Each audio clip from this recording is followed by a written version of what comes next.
और किस लिए लिखा रामचरितमानस को? तो कहते हैं नाना पुराण निगमागम सम्मतम यत् रामायणे निगदितं क्वचिदन्यतोऽपि स्वान्तः सुखाय तुलसी रघुनाथ गाथा भाषा निबद्ध मंजुलमातनोति भाषा निबद्ध मंजुलमातनोति। तुलसीदास जी स्वयं बता रहे हैं कि मैं रामचरितमानस क्यों लिख रहा हूं। अरे कोई भी चीज करने का कोई कारण तो होता है ना, और यहाँ कारण दे रहे हैं श्री तुलसीदास जी महाराज। मैंने क्यों रामचरितमानस को लिखा? स्वांता सुखाय तुलसी रघुनाथ गाथा, मेरे मन को सुख मिले, मुझे आनंद मिले, इसलिए मैंने श्री रामचरितमानस को लिखा है। और देखिए आनंद कब मिलता है, सुख कब मिलता है, ये तुलसीदास जी अपना अनुभव बता रहे हैं कि स्वांता सुखाय तुलसी रघुनाथ गाथा। यदि मन को आनंद मिलेगा तो राम के चरित्र गाने से ही मिलेगा, प्रभु की कथा सुनने से ही मिलेगा। आज हमें भी यदि आनंद की प्राप्ति करनी है तो बिना प्रभु की शरण में जाए, प्रभु की गुणानुवाद गाए बिना, श्रवण किए बिना आनंद नहीं मिल सकता है।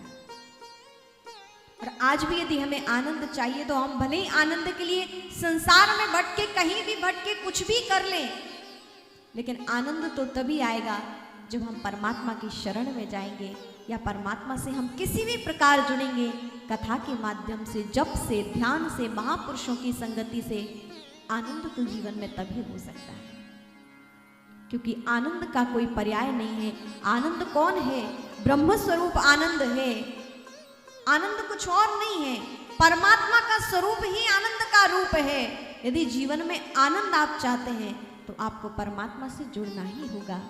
इसलिए या तुलसीदास जी अपने जीवन का अनुभव कह रहे हैं कि स्वांता सुखाय तुलसी रघुनाथ गाथा, मैंने अपने आनंद के लिए प्रभु की कथा का गायन किया। अब ये बात अलग है कि तुलसीदास जी जैसे महापुरुषों का आनंद स्वयं के लिए था, लेकिन वो आनंद हम सबको प्राप्त हो रहा है।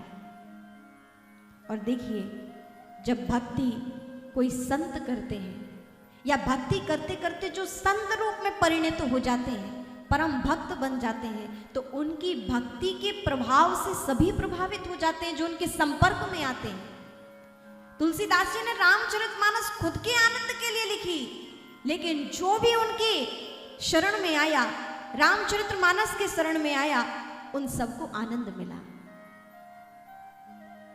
संत जब भी कोई कार्य करता है, कोई भी कार्य स्वयं के लिए भी किया हो, लेकिन उसका प्रभाव, उसका लाभ दूसरों को भी प्राप्त होता है जो उनके संपर्क में आ जाए। आप देखिए ना, महापुरुषों के दर्शन करने आप जाते हैं, आपने भले ही भक्ति नहीं की, लेकिन आप उनके समक्ष पहुंच गए तो उनकी सकारात्मक ऊर्जा से आप भी भर जाते हैं। उनके समीप आने ही, उनके समीप नजदीक पहुंचते ही आप भी उनकी आभा से पूर्ण हो जाते हैं, उनकी कृपा से परिपूर्ण हो जाते हैं। लेकिन इस कृपा को बहुत कम बिरले लोग हैं जो पहचान पाते हैं या अनुभव कर पाते हैं। उसकी पहचान करने के लिए श्रद्धा की आवश्यकता है, उसकी पहचान करने के लिए उनके चरणों में विश्वास होने की आवश्यकता है।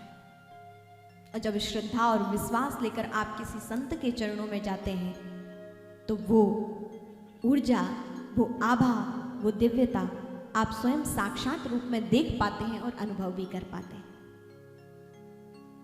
तो ऐसे श्री तुलसीदास जी का आनंद सबका आनंद बन गया। कैसे हैं ये तुलसीदास जी महाराज, कैसा है इसका प्रभाव? तुलसीदास जी महाराज ने जो रामचरितमानस लिखी है, कहते हैं कि जो वेदों के मंत्रों का प्रभाव है, जिनके पठन का, श्रवण का प्रभाव है, वही प्रभाव इतनी सरल, इतनी सहज राम कथा का जो चौपाइयां हैं, उनका भी प्रभाव उन वेद मंत्रों के समान ही है। आज भी आप देखिए लोग रामचरितमानस का अनुष्ठान बद्ध होकर पाठ करते हैं। आज भी रामचरितमानस की चौपाइयां संपुट लगाकर लोग पाठ करते हैं, अनुष्ठानबद्ध होकर पाठ करते हैं। आज उन्हीं का फल वो प्राप्त करते हैं। वेद मंत्रों के समान, पुराणों के पठन पाठन के समान आज भी इस रामचरितमानस का फल है। तो इतनी सहज, इतनी सरल, लेकिन फल वेद मंत्रों के समान, पुराणों के समान है।